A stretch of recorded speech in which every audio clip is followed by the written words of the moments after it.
Hey, welcome to Poor Choices Kitchen. If you're used to my other videos on this channel, you're probably wondering, where's the normal silly intro? Well, if you go to the Poor Choices Kitchen on Instagram, you'll find it there. It was a very ridiculous song about pancakes, and I didn't want to get any type of copyright strikes from YouTube, so I just left it off. But you can head over to the Instagram and find it there, Poor Choices Kitchen. So let's get going. Starting out, let's make our bourbon whipped cream so that's ready to go once the pancakes are done. It's so insanely easy to make whipped cream. So what I did was I put the bowl of my stand mixer in the freezer for about 30 minutes along with the whip attachment. If you're using a hand mixer, you can still put a bowl in the freezer along with the detached whisk. Having these nice and ice cold will make the process of making the whipped cream so much faster, which for me took all of like 3 minutes. So to that bowl out of the freezer, we'll add in 1 cup of cold heavy whipping cream, 1/4 cup of powdered sugar, 2 tablespoons of cold bourbon, and half a teaspoon of vanilla extract. I started the mixer on low just so the powdered sugar wouldn't go flying everywhere, and then after about 10 seconds or so, I ramped it up to max speed.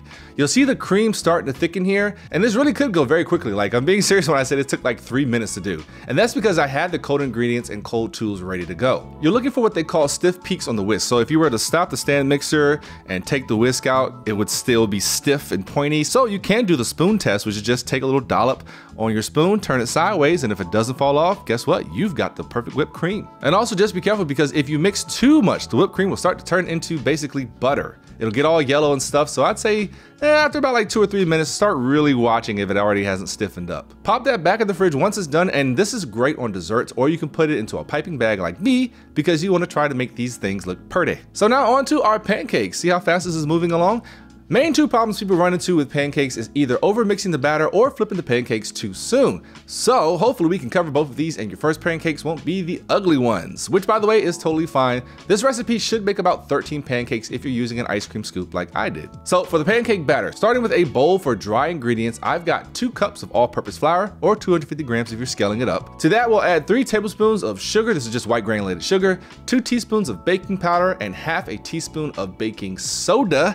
Be careful not to mix these up. It's been so many times I've caught myself almost adding the amount of baking soda in the form of baking powder and vice versa. And lastly, half a teaspoon of salt. FYI, if you're going to use salted butter in the wet mix, then you can skip the salt here. But if you're using unsalted butter like me, then don't forget to add that half a teaspoon of salt in. Now to another bowl for our wet mix, we'll add in 2 1/4 cup of buttermilk, 2 room temperature eggs that I beat in its own bowl first, because I should have been encouraging this on all the episodes where I've been using eggs. The reason for it isn't to create more dishes, but to catch any eggshell that may break and get mixed in. Though cracking your eggs on a flat surface is almost guaranteed to not break off the shells, it's just helpful to have this extra step in there because you don't want to try to fish shells out of this mixture. And also just in case you have bad eggs, you definitely don't want to crack a bad egg into your buttermilk and now you have to start all over with more buttermilk. So just a little tip there. Once the eggs are beaten, get it into the buttermilk and give it a stir. Then we'll add in 1 teaspoon of vanilla extract and 4 tablespoons of melted unsalted butter. I just popped the butter into a small bowl and microwaved it for like 30 seconds.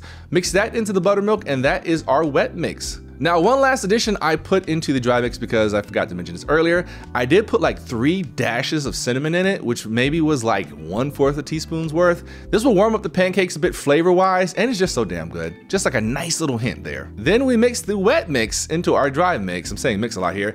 And we're going to mix it till it's just combined. Like if I had to count the amount of times that I folded with my spoon, it was probably about 25 times. And folding from the bottom and bringing it to the top is the motion that we want.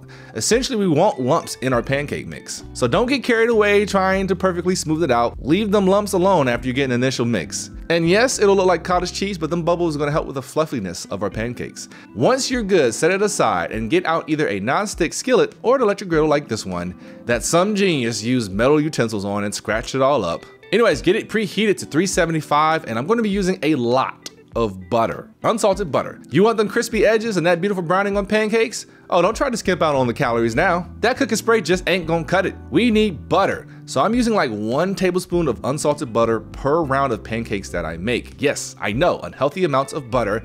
Yes, it's going to put you back to sleep, but not permanently. So get that butter on, let it melt, and then using an ice cream scoop, I just scooped 5 pancakes on, making sure they had space to do their thing, and then I didn't touch them. I waited till the edges started to pull up and the bubbles in the batter started popping up on the sides facing up. And a reminder, when you're putting that ice cream scoop in your batter, don't be tempted to stir it up every time that you dip it in there, okay? And another note, if you are using an electric griddle, sometimes the way the heating elements are designed in them, there are cool pockets on the surface, so be aware if you notice some pancakes aren't as dark as others. You may have to do some moving around just to get everything cooking evenly. And I know I said 375 for the griddle, so if you're using a nonstick pan on the stovetop, then go for a medium to medium high heat. When those edges are pulling up and the bubbles are popping up through the batter, we can flip. You can also cheat and peek under it if you want to, I'm not gonna tell on you. Then let the pancakes cook on the other side for a few minutes and you can peek again before taking them off, and then you're ready to serve.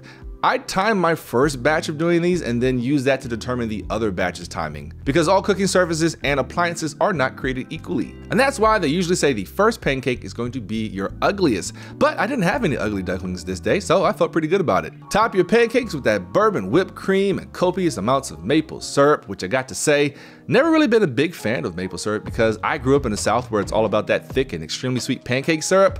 But this pancake was so good and sweet enough that the maple syrup was the perfect balance to it. So can't recommend it enough. And hey, this is Poor Choices Kitchen. We have a Patreon link down in the description, as well as hopefully soon, a membership initiative launched here. I just have to do a few more things for YouTube to let me get it on. But $1 a month is all we ask for on the Patreon. It'll probably be $2.99 here on YouTube. And all that money goes to paying for these recipes in these here inflated times. And I mentioned this earlier, but I'm going to say again, these pancakes are going to take you down. You will probably go back to sleep, which honestly is the best type of breakfast. Wake up on a Saturday or Sunday, make these pancakes, go right back to sleep for like 45 minutes. You'll thank me later. It'll be some of the most peaceful sleep that you've ever had. And like I said, you won't be asleep permanently, I hope.